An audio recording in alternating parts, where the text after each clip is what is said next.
And here's the bottom line. National Guard troops are here. We have shown video of them, and Gabby has been out at Broadview for us and is currently out there. Gabby, as we are listening to what's going on in the courtroom, what's happening out at your location right now? Yes, Sylvia, we've been here in front of the ICE processing facility since before daybreak this morning. Really, we haven't seen much action until around 11:30 last time I was talking to Paris and Tia, and we saw some National Guard troops going in and out of the building.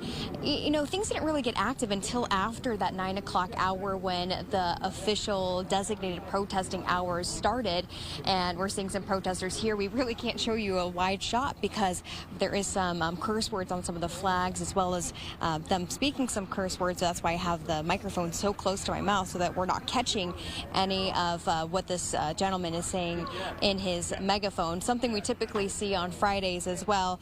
But let me show you some video that proves that this is actually Texas National Guard members that we saw on the roof of the facility. Typically, we've seen some ICE members up there, but it seems like these National Guard members were really just trying to get a lay of the land instead of looking at the protesters. They were really just ignoring them. Now, this does confirm it because we see that T for Texas patch on the arm of their uniform.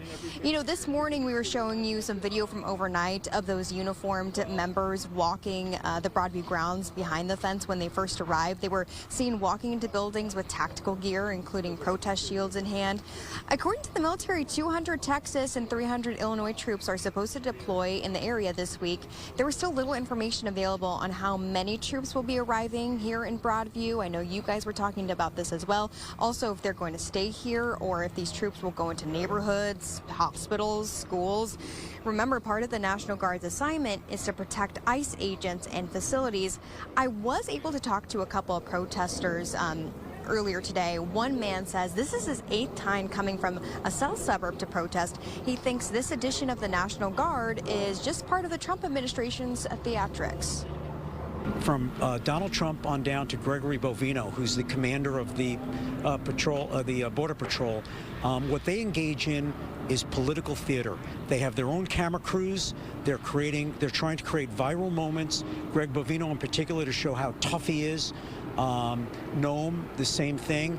And putting troops here, which have nothing to do with the defense of the United States, is unlawful, unconstitutional, and it's despicable. And again, we saw some National Guard members going in and out of, it looks like, another fenced area behind the fence that we're blocked by in this free speech zone. They're going inside and out of that fenced area that's blocked, so we couldn't see what's going on inside, if they're entering vehicles and going out.